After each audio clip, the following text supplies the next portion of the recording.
आसन, आसन प्राणायाम, इसमें क्या फर्क है? तो आसन फिजिकल मूवमेंट है। अगर आप आसन नहीं कर रहे हैं, आप रनिंग शुरू कीजिए, आप जिम भी कर सकते हैं, बट आसन जो है ना वो ब्रेथ के साथ आप बॉडी पे काम कर रहे हैं।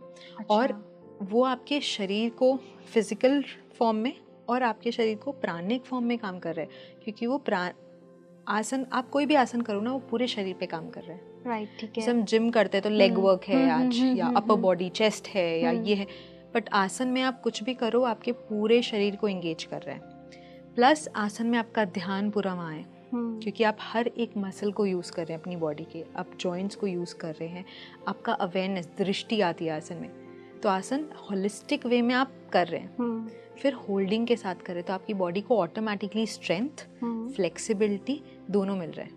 तो ना तो आप सिर्फ जिमनास्ट जैसा फ्लेक्सिबल काम कर रहे हैं, या फिर जिम जैसा आप स्ट्रेंथ वाला, आप साइमल्टेनियसली दोनों पे काम कर रहे हैं। थ्रू दैट आप माइंड पे काम कर रहे हैं, क्योंकि कंसंट्रेशन है। हाँ, उसमें राइट। प्राणायाम ब्रेथ है, तो हमारा शरीर जो है वो पंच प्राण से भी बना है। प्राण, अपान, उदान, व्यान, समान। ये पंच प्राण आपके शरीर के हर एक एक्टिविटी को कंट्रोल कर रहे हैं। जैसे जो मेन प्राण है वो आपके चेस्ट पार्ट पे, जो आपके रेस्पिरेटरी सिस्टम की फंक्शनिंग को कंट्रोल करता है।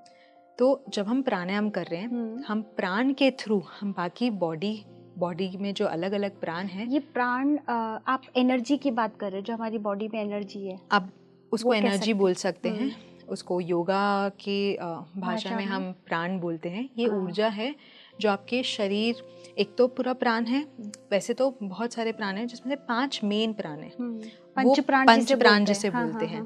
तो इसे एक समान प्राण है जो डाइजेशन में मदद करता है। एक उदान प्राण है, आप जब मंदिर जाते हो आपको एक ऊर्जा फील होती है, एक अच्छा फील होता है, क्योंकि वो उदाना प्राणा काम कर रहे हैं, जो आपकी बाकी ऊर्जा को खींचता है। फिर हम जो हायर साधना बोलते हैं, या तंत्र साधना बोलते हैं, हायर साधना, कुंडलिनी साधना बोलते हैं, तो वहाँ पे समान प्राण का एक्टिव होना ज़रूरी है, क्योंकि वो आपके सारे प्राणों को सेंटर में ला कर के ऊपर लेके जा रहा है।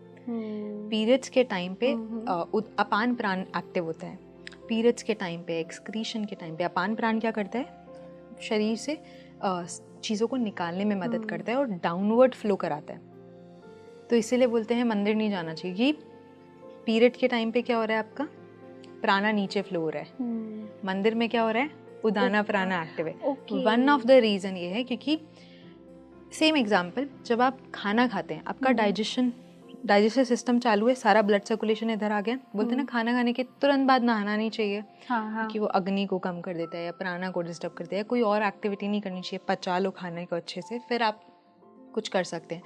सेम तरीके से जब अपान प्राणा एक्टिव है, आप ऑपोजिट चीज़ें कर रहे हो, मतलब आप मंदिर में जब जा रहे हो तो वो उदाना प्राणा एक्टिव हो रहा है, जो प्राणा को ऊपर खींचेगा, तो अपान प्राणा को फंक्शन करने में प्रॉब्लम होगा, तो वो डिस्टर्ब होगा, आपको तुरंत इफेक्ट नहीं मिलेगा, बट स्लोली आप अपने साइकिल में चेंज देखोगे, आप मूड स्विंग्स देखोगे, या PCOD, PMS, ये सारी चीज़ें आपको दिखेंगी। इसीलिए बोला जाता है कि ऐसी सिचुएशन में या ऐसे टाइम पर लड़कियों को मंदिर में नहीं जाना चाहिए, राइट? ये वन ऑफ द रीज़न है, वन ऑफ द रीज़न, ऐसे बहुत सारे रीज़न हैं।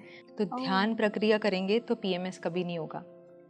आप हेल्दी खाना खाएंगे तो PMS या आगे मेंस्ट्रुएशन नहीं होगा। हेल्दी खाना तो चलो बेसिक है, पर ध्यान करने से जितने भी मूड स्विंग, चिड़चिड़ापन, उस पर काम होता है। तो हम मंत्र का हम मेंटली चांट कर सकते हैं और उस पर ध्यान कर सकते हैं। मंदिर ना जाकर हम मानसिक पूजा कर सकते हैं।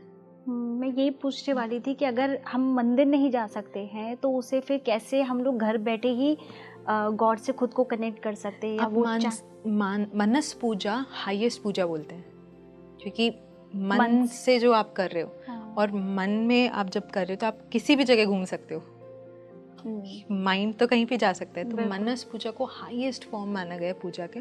तो अगर हम रिचुअल नहीं कर सकते, और रिचुअल क्यों नहीं करते हैं उसमें भी रीज़न है, क्योंकि आप जब पुष्प अर्पण कर रहे हैं, पुष्प चढ़ा रहे हैं, तो पुष्प के अंदर क्या है, प्राण। भगवान फूल नहीं ले रहे हैं, पर उस फूल के अंदर जो प्राण है, उसकी जो खुशबू है, आपने देखा होगा जब पूजा के टाइम आपको जो फ्लावर ऑफर करने के लिए दिया जाता है, उसको अगर आप स्मेल कर लो तो वो ऑफर नहीं किया जाएगा, क्योंकि आपने तो प्राण ले लिया, राइट। तो वो बचा ही नहीं भगवान को ऑफर करने के लिए। फिर फ्लावर्स भी बहुत स्पेसिफिक फ्लावर्स है जो आप ऑफर कर रहे हो। तो जब हम भोग लगा रहे हैं तो भोग में जो खुशबू है वो प्राणा का फॉर्म है। इसलिए आपने देखा होगा खाने की खुशबू लेने से मना करते थे, बहुत सारी जगह ये अभी भी रिस्ट्रिक्ट है कि खाने की खुशबू नहीं लो, खाना सीधा खाओ। क्योंकि पहले टाइम पे खाना जो बनता था, पहला भोग भगवान के लिए हर घर पे आज भी बहुत सारे लोग करते हैं, वो भोग लगा रहे, तो वो उस भोग में भगवान क्या ले रहे हैं, प्राणा के फॉर्म में ले रहे हैं। अब देखो उस टाइम पे इम्यूनिटी भी लो है, बॉडी भी लो है, तो रेस्ट ज़्यादा प्रेफर किया जाता है, लाइट फूड प्रेफर किया जाता है। तो अगर हम ऑफिस में भी हैं तो हमें ध्यान रखना है कि हम उस टाइम पे लाइट खाना खाएं, जितना स्ट्रेस को अवॉइड करने के लिए हम प्राणायाम करें। पर ये आपको पहले मंथ में करना पड़ेगा ताकि पीरियड्स अच्छे हैं। तो अगर मुझे चाहिए कि मेरा नेक्स्ट पीरियड जो आने वाला पीरियड है वो अच्छा हो, तो मेरे को इस महीने से ही मुझे उसको प्रैक्टिस ऐसी करनी पड़ेगी या ऐसी चीज़ें करनी पड़ेगी कि मेरा नेक्स्ट मंथ अच्छे से पीरियड हो, फ्लो अच्छे से आए, मुझे कोई हेल्थ इश्यूज़ ना हो। क्योंकि पीरियड का या आपके हॉर्मोन्स का हेल्दी होना बहुत ज़रूरी है, स्पेशली एक फीमेल के लिए।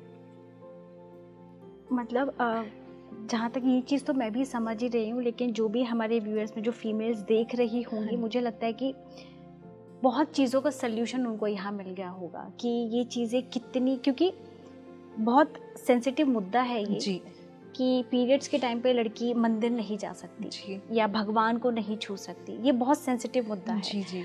और उसका कारण क्या है वो आपने बहुत अच्छे से समझाया कि क्या क्या चीज़ें होती हैं। जैसे अभी हम लोग बात ही कर रहे हैं इसमें कि मूड स्विंग्स होते हैं, पेन जी, होता है बॉडी में। हाँ जी। अगर इसको तुरंत हम लोगों को रिलीफ चाहिए तो इसके लिए क्या किया जाए? अच्छा, एक ना इस टाइम की एक प्रॉब्लम है, बहुत बड़ी समस्या है, इंस्टेंट। राइट, हर किसी को इंस्टेंट, क्योंकि जितना पेन इतना बर्दाश्त नहीं होता ना कि भाई इंस्टेंट चाहिए कि पेन से रिलीज पर हो जाए। फीमेल बॉडी ना बहुत ब्यूटीफुली डिज़ाइन की गई है। मैं बोलूँगी कि मेंस्ट्रुएशन के जो पहले का मंथ है, जैसे मान लीजिए कि अभी अगर मुझे पीरियड स्टार्ट हुआ है तो मेरा जो पिछला जो ये मंथ है, मैंने इस मंथ में क्या किया है, क्या मेरा ट्रैवल बहुत हैवी रहा है, क्या स्ट्रेसफुल मंथ रहा है, मेरे ईटिंग हैबिट्स तो अच्छे थे, मेरा ये पीरियड्स बता देगा।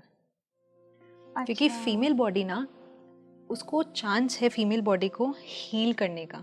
तो हमको जब हर बार पीरियड होता है ना, हमारी बॉडी डिटॉक्सिफिकेशन कर रही है और हमारी बॉडी तैयार कर रही है बॉडी को नेक्स्ट मंथ के लिए। अच्छा, ये साइंस नहीं पता था। ये बहुत ब्यूटीफुल साइंस है। आपने कभी नोटिस किया होगा हमारा टाइम और आज का टाइम, तो हमारी जो हमारा, मैं 90s की मैं वैसे समझ के कर रही हूँ, तो हम लोग के टाइम पे स्ट्रेस इतना था उस टाइम पे भी, पर इतना नहीं था। पेरेंट्स, हम हेल्दी खा रहे थे, जंक तो बाहर का खाना पेरेंट्स अलाउ नहीं करते थे, तो हेल्दी घर पे हेल्दी चल रहा था, बिल्कुल लाइफस्टाइल हेल्दी था।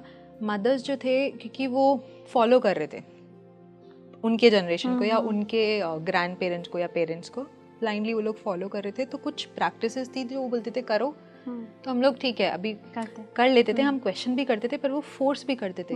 से मुझे याद है कि मेरे मदर बोलते थे रेस्ट करना है, तो कभी कभी स्कूल से छुट्टी ले लिया या रेस्ट कर लिया। छुट्टी भी नहीं है तो उस टाइम पे हैवी चीज़ें नहीं उठाना, ये बहुत सारी प्रैक्टिसेस की जाती है। उन प्रैक्टिसेस की वजह से जो वो टाइम था या आज का टाइम है, वो पीरियड्स थोड़े स्मूथ है। लेकिन आज की जनरेशन को देखेंगे, यंग एज में पीसीओडी, यंग एज में ओबेसिटी, या यंग एज में one of the factor PCOD की वजह से हार्मोनल डिसबैलेंस और बहुत सारी चीज़ें हो रही हैं। वो क्यों हो रहा है? लाइफस्टाइल वैसा है। और मूड स्विंग, हमें पीएमएस पता ही नहीं था, हमें बहुत लेट पता चला, बट हमारे मदर्स को तो पता ही नहीं था पीएमएस क्या है। पर वो प्रैक्टिस हम लोगों ने बोला कि ये बायसनेस हो रहा है चीज़, वो हमारे लिए हेल्दी थी, वो हम आज कर ही नहीं रहे। हम उसको बोलते ना, एक फेमिनिज्म नेगेटिव वे में हम उसको ट्रीट कर रहे हैं। जबकि अगर उसको पॉजिटिव वे में करें ना, तो जब फीमेल पीरियड्स के बाद आती है ना, वो एकदम शक्ति फॉर्म में है, वो एकदम पावरफुल है, उनकी बॉडी हेल्दी है और वो रहना बहुत ज़रूरी है, because she is the creator. माँ बनने के लिए या नेक्स्ट जनरेशन, हेल्दी जनरेशन देने के लिए हेल्दी होना ज़रूरी है। तो अगर हम इस चीज़ को समझ लें और इस चीज़ पे काम करें, तो आने वाली जनरेशन भी हेल्दी होगी। अगर आने वाली जनरेशन के लिए भी नहीं सोच रहे, एटलीस्ट खुद की हेल्थ, क्योंकि कहीं ना कहीं शक्ति को हेल्दी होना बहुत ज़रूरी है काम करने के लिए। तो वो मेंस्ट्रुएशन हेल्थ बहुत इम्पोर्टेंट है।